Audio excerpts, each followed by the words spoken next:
Voici Taïwan, un territoire fortement disputé au large des côtes de la Chine continentale qui abrite 23,5 millions de personnes et certains des centres industriels les plus importants au monde.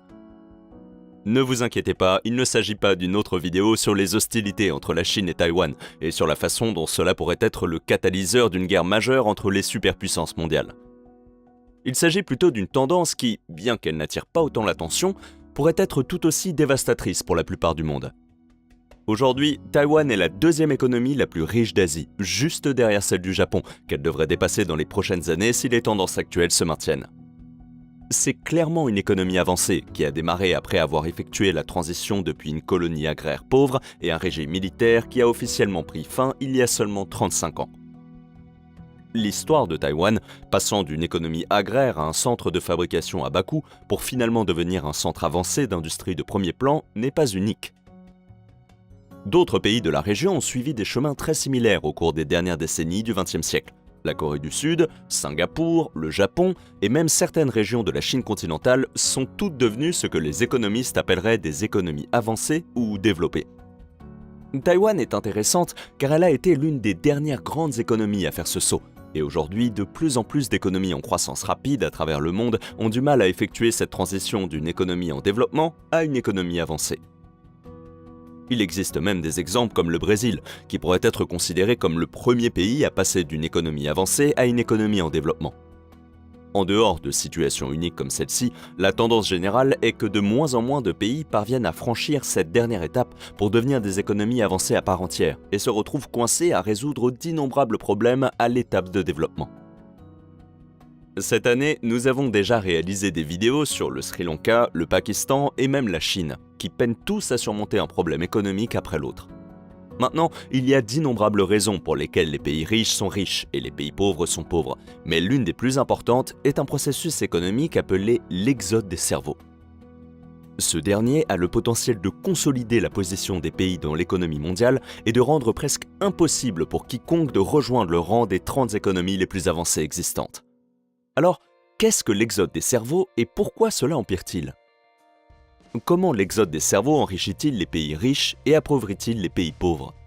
Et enfin, existe-t-il un moyen pour les pays en développement d'empêcher que cela se produise ? Il n'existe pas de définition spécifique de ce qu'est ou n'est pas une économie avancée. Les économistes s'accordent grosso modo sur le fait qu'il s'agit d'un pays ayant un PIB par habitant élevé d'au moins 20 000 $ par an au minimum absolu, un pays doté d'industries avancées et très techniques, d'un système de marché bien fonctionnel et réglementé, ainsi qu'un bon score à l'indice de développement humain. Une combinaison de tous ces facteurs est essentielle. C'est pourquoi les institutions comme le FMI classent l'Espagne comme une économie avancée, mais pas le Brunei, même si le Brunei a un PIB par habitant 50% plus élevé que celui de l'Espagne. En fait, le FMI est vraiment le seul organisme qui définit spécifiquement les pays individuels en les étiquetant comme avancés, émergents ou à faible revenu, et vous devez vraiment fouiller pour trouver ces classifications. Pour la plupart des économistes, une économie avancée fait partie de ces choses que l'on reconnaît lorsqu'on les voit. Et je pense qu'il est important de le mentionner alors que nous essayons de comprendre ce qui empêche les autres pays d'atteindre ce statut mal défini. L'exode des cerveaux est le processus par lequel des participants hautement éduqués et productifs dans une économie quittent leur pays d'origine pour saisir de meilleures opportunités dans un autre pays. Ce choix peut être motivé par une meilleure rémunération, un meilleur mode de vie ou par une volonté d'échapper à la violence, à la corruption ou à la persécution de leur pays d'origine.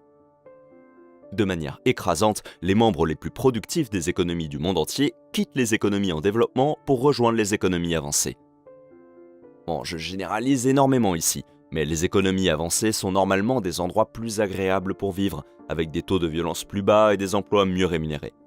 Un ingénieur en Inde gagne un salaire moyen de 800 000 roupies, soit environ 10 000 $ américains. En Inde, c'est en fait un salaire décent, mais s'ils peuvent devenir ingénieurs qualifiés aux États-Unis, ils pourraient potentiellement gagner 10 fois ce montant, voire plus. Un pays avancé comme les États-Unis, bien qu'il ait ses propres problèmes, est également bien moins peuplé et pollué que la plupart des régions de l'Inde. Si une opportunité leur est présentée, de nombreuses personnes en provenance de l'Inde et d'autres pays la saisiront. Cela nuit aux pays d'origine car ils perdent leurs travailleurs les plus productifs, les travailleurs qui paieront le plus d'impôts, qui produiront la plus grande valeur et qui auront les meilleures chances de stimuler l'innovation pour enrichir le pays. Il perd également ses travailleurs juste au moment où ils cessent d'être un fardeau économique. Je sais que c'est très méchant de dire cela à propos des enfants ou des étudiants, mais c'est ce qu'ils sont. Ils prennent plus à l'économie qu'ils n'y contribuent jusqu'à ce qu'ils deviennent des travailleurs. Après leur carrière professionnelle, ils redeviennent à nouveau un fardeau économique dans leur vieillesse. C'est généralement un investissement qui en vaut la peine, que ce soit pour le gouvernement ou pour les familles des enfants, car dans les économies sous-développées, les enfants prendront soin de leurs parents lorsqu'ils ne pourront plus travailler, et dans les économies en développement et avancées, les enfants produiront beaucoup plus de valeur tout au long de leur vie professionnelle que ce que le gouvernement a dépensé pour les éduquer et qu'il a potentiellement perdu en termes de revenus fiscaux de leurs parents pendant qu'ils s'occupaient d'eux. Mais la distinction entre qui paie et qui bénéficie des enfants est différente en fonction des économies. Pour les pays sous-développés, avec peu ou pas de système de protection sociale gouvernementale, les individus qui supportent le coût d'avoir des enfants ont tout intérêt à le faire, car les enfants travaillent souvent directement aux côtés de leurs parents dans les fermes ou les entreprises. Avoir des enfants dans ces pays est également très peu coûteux, de sorte qu'ils constituent en fait une main-d'œuvre à faible coût et un plan de retraite tout en un. Parallèlement à d'autres facteurs culturels, voici pourquoi la plupart des économies à faible revenu ont des populations si jeunes et comportent autant d'enfants. Pour les pays à revenus élevés, le rapport coût-bénéfice d'avoir des enfants est inversé. Élever des enfants est très cher et nécessite souvent que les parents quittent la population active pendant une période prolongée. Il existe également des lois dans la plupart de ces pays contre l'utilisation des enfants pour le travail, même dans les entreprises familiales, et il n'est pas attendu que les enfants soutiennent financièrement leurs parents à un âge avancé, car il existe déjà des systèmes alternatifs en place pour le faire. En raison de cela, presque toutes les principales économies avancées et en développement du monde entier sont confrontées à un problème démographique où leur population n'a tout simplement pas suffisamment d'enfants pour continuer à perpétuer ce cycle de jeunes générations prenant soin des personnes âgées. Si la majorité des personnes deviennent trop âgées pour travailler, cela mettra une pression importante sur les rares jeunes qui le peuvent encore, soit directement car une part de plus en plus importante de la population active sera dédiée à prendre soin des personnes âgées, soit indirectement car les jeunes travailleurs seront contraints de payer des impôts plus élevés pour couvrir le coût de la prise en charge d'une population vieillissante. Cela se produit déjà. Le taux de participation de la population active dans la plupart des pays est déjà en baisse, car les gens optent pour une sortie anticipée de cette dernière par rapport à ce que les économies supposent. Ces chiffres ne tiennent pas compte non plus de la population croissante de personnes supposées être en âge de travailler, qui auront besoin d'encore plus de soins. Les pays à faible revenu et en développement ressentiront le plus cet effet, car une plus grande partie de leur emploi implique un travail physique qui, contrairement aux emplois basés sur les services dans les bureaux, ne peut vraiment pas être exercé par des personnes trop âgées ou fragiles. Les économies avancées à revenus élevés ont également un autre avantage, c'est pourquoi elles resteront riches. Alors que les économies à faible revenu et en développement ne subissent que les inconvénients de l'exode des cerveaux, qui accélèrent les problèmes qu'ils rencontrent avec les populations vieillissantes, les économies riches en bénéficient, en étant le réceptacle dans lequel ces cerveaux s'écoulent, ce qui est une image terrible, mais vous comprenez ce que je veux dire ici. Les pays riches, qui sont des destinations désirables pour vivre et travailler, auront le choix parmi les jeunes travailleurs qualifiés qui souhaitent déménager pour commencer une meilleure vie. La plupart des pays avancés peuvent choisir combien de travailleurs qualifiés ils veulent faire entrer dans leur économie en augmentant ou diminuant le nombre de visas de travailleurs qualifiés qu'ils délivrent. Après la pandémie mondiale et les taux d'emploi records combinés à une faible participation de la population active, de nombreux gouvernements ont ouvert leurs portes à un nombre record de migrants qualifiés. Ces travailleurs aideront non seulement à résoudre tous les problèmes liés à une population vieillissante, mais ils peuvent également agir comme une forme de stimulation économique. Les personnes qui déménagent dans un nouveau pays auront besoin d'acheter beaucoup de choses nouvelles pour s'établir. De nouvelles voitures, de nouveaux meubles, de nouveaux forfaits téléphoniques et internet, et bien sûr une nouvelle maison et tout ce qui l'accompagne. Qu'ils louent ou achètent une nouvelle maison importe peu. Les migrants qualifiés apporteront de l'argent de leur pays d'origine dans le pays d'accueil pour stimuler l'économie nationale. Un des domaines où cela est le plus évident est l'éducation.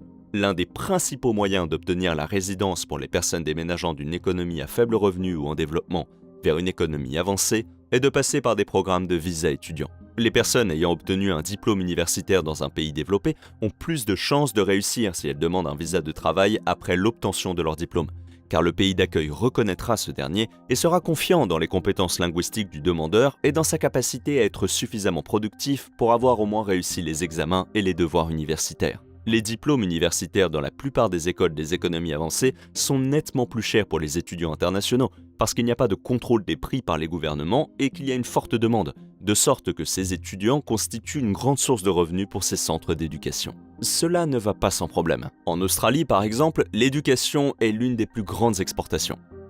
Ils reçoivent plus d'argent de l'étranger pour payer les frais universitaires que pour le pétrole ou le gaz naturel. Étant donné que c'est si lucratif, il y a eu une tendance à s'assurer que les étudiants internationaux obtiennent ce pourquoi ils paient, quel qu'en soit le prix, à savoir un diplôme universitaire.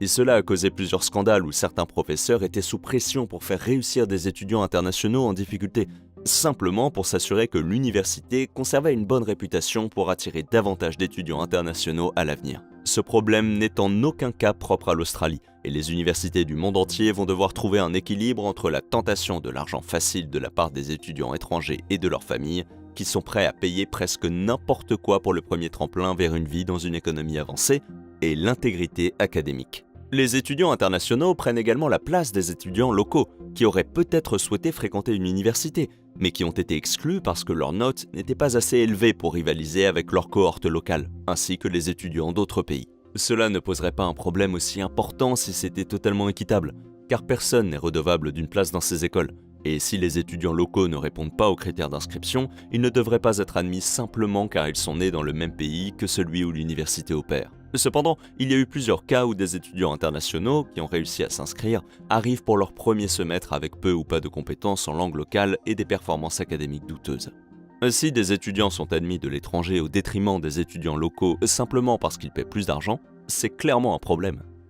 Mis à part ces problèmes significatifs à petite échelle, si nous examinons ce processus d'un point de vue macroéconomique, c'est presque la manière la plus parfaite d'introduire une main-d'œuvre qualifiée dans une économie. Le pays qui accueille des étudiants internationaux reçoit une stimulation directe de l'étranger qui finance leurs institutions de recherche. Il reçoit également une stimulation lorsque ces étudiants doivent payer leurs dépenses quotidiennes telles que le logement, la nourriture et les divertissements. Dans de nombreux pays, les programmes de visa étudiants permettent aux étudiants de travailler à temps partiel pendant leurs études. Mais même dans ce cas, la plupart de l'argent pour couvrir ces dépenses proviendra de leur famille ou de leurs économies personnelles. Même s'ils travaillent à temps partiel, cela peut souvent aider le pays hôte, car ils travailleront généralement dans des emplois non qualifiés et peu rémunérés, qui sont peu attractifs et pourvus. Dès qu'ils obtiennent leur diplôme universitaire et entrent ensuite sur le marché du travail dans le pays hôte, ils commencent à travailler littéralement au tout début de leur carrière, maximisant ainsi le temps où ils peuvent apporter de la valeur et payer des impôts à un pays qui n'a pas eu à les soutenir lorsqu'ils étaient enfants.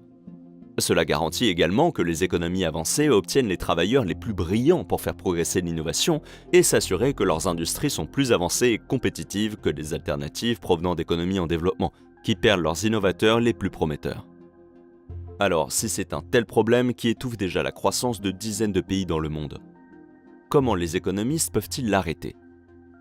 Le simple fait est que les économies avancées seront presque toujours des endroits plus attrayants pour vivre et travailler que les économies en développement. Non seulement parce qu'elles offrent des revenus plus élevés aux travailleurs, mais aussi parce qu'elles ont généralement des niveaux plus faibles de corruption, de criminalité et de pollution, tout en ayant un meilleur accès aux soins de santé, à l'éducation et à d'autres services publics. Bien sûr, il s'agit d'une généralisation. Il existe des exemples de certaines économies en développement qui surpassent certaines économies avancées dans ces facteurs, mais cela est généralement vrai et c'est la première chose qui peut être faite pour au moins ralentir la fuite des cerveaux. Les gens seront moins susceptibles de déménager à l'étranger si les conditions de vie chez eux sont bonnes. Il est donc très important de veiller à ce qu'un pays en développement soit un bon endroit dans lequel vivre pour déterminer s'il deviendra ou non une économie avancée. Bien sûr, se débarrasser de la pollution, de la criminalité et de la corruption tout en offrant de meilleurs services publics est beaucoup plus facile à dire qu'à faire. Mais cela met en évidence l'importance des individus, même en macroéconomie où l'accent tend à être mis sur les grandes industries et les accords commerciaux. L'autre approche plus directe que les pays peuvent adopter est d'investir massivement dans des industries ayant le potentiel de les transformer en économies avancées. La Corée du Sud, le Japon et Taïwan, parmi les économies les plus prospères des 5 dernières décennies, ont toutes débuté avec de solides programmes gouvernementaux visant à développer des industries techniques de premier plan dans le pays. Cela se distingue de la fabrication à faible coût dans des endroits comme la Chine ou l'Inde, et même des services dans des endroits comme les Philippines. Ce sont des industries contrôlées par les plus grands innovateurs, pas par les plus bas soumissionnaires. Le Japon conçoit et fabrique toujours de nombreux dispositifs électroniques, parmi les plus avancés au monde. La Corée du Sud abrite des dizaines d'entreprises mondialement compétitives, et dorénavant, je suis sûr que vous savez tous à quel point les industries taïwanaises sont importantes pour l'économie mondiale. L'investissement dans ces industries implique souvent de payer beaucoup d'argent à des personnes pour qu'elles déménagent vers des pays moins attractifs et fournissent leur expertise suffisamment longtemps pour lancer l'industrie. C'est aussi une entreprise risquée, sans garantie de succès, et cela pourrait tout aussi bien absorber beaucoup d'argent du gouvernement qui aurait pu être dépensé pour fournir des services publics et éliminer la criminalité, la corruption, la pollution et toutes les choses qui poussaient les gens à chercher une vie meilleure à l'étranger pour commencer. Ce sujet a en réalité été suggéré par un commentateur sur un post communautaire que nous avons publié, en demandant des idées de vidéos. L'équipe et moi-même faisions des recherches de fond sur la fuite des cerveaux et ses effets sur les économies en développement depuis un certain temps, car cela était important pour bon nombre des économies nationales que nous avions explorées au cours des derniers mois. Mais ce commentaire a été ce qui nous a convaincus que ce sujet méritait probablement une vidéo à part entière. Alors, si vous avez un sujet économique qui, selon vous, mérite une vidéo, n'hésitez pas à nous le faire savoir. Merci d'avoir regardé. Ciao!